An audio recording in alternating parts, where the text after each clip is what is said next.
Now, one of the world's richest people, George Soros, made part of his fortune thanks to a legal loophole which allowed him to avoid paying taxes. But payback time is coming as the investor now faces having to cough up almost $7 billion. Well, we can talk about this in a bit more detail with New York-based trends forecaster Gerald Celente. Thanks very much for coming onto the programme.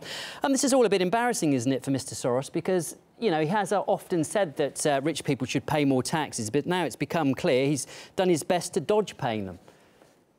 Well, you know, he's just one of many when you look at what's going on in America.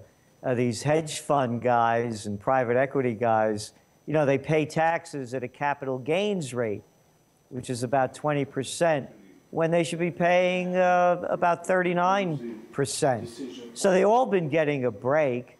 And you look at the data coming in from the country, since the 2009, for example, the wealth among the top 400 people, of which, of course, Soros is one of, has doubled. 400 people have $2.25 trillion. That's more wealth than the GDP of 130 countries. So they've been dodging these taxes one way or another, and when they end up paying what they finally pay, it'll be a very small percentage of what they actually should pay, because they always cut a deal. Well, what's been the reaction to this, Gerald, in the US? Because sort of the feeling is we know about this wealth gap that's developing, quite a rapid one, but there had in the past seems to have been some sort of apathy. Has this case with Mr Soros sort of inflamed the situation? Have people obviously become angry about this? No, they're more concerned about the fight, the prize fight last week, or what the Kardashians are doing, or this guy Bruce Jenner becoming a transgender. No, most people don't know about this, but the latest poll that came out was very interesting. This is one of the first times out that you're seeing very high levels of people being polled that are concerned about the gap between the rich and the poor. Yet the number of people saying that they are against so few having so much, it's still a very small number.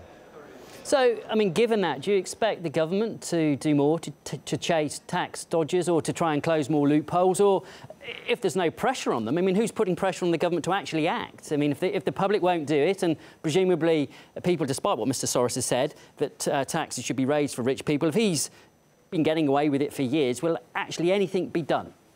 No, because the people that are running the government are the same people that are, running the banks and the hedge funds. Look, you have what in America, when the presidential elections, or as I like to call them, the presidential reality show is underway. Look at all the money they're giving, private people are giving to these candidates. So it's money talks. And money, they call them campaign contributions. Where I come from, they call them bribes and payoffs. So the only people that the government is going to go after are the ones they always go after.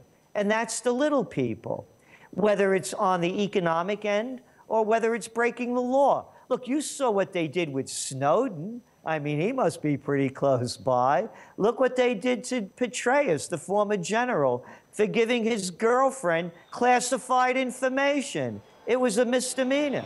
It was no jail time. So it's only punishment for the very little. Yes, the IRS will crack down. The government will crack down. They'll crack down on us in every way they can as the big guys get a free ride. Gerald, good to talk to you as always. We have to leave it there, though. That was Gerald Celente from the publisher of the Trends Journal in New York. Thank you.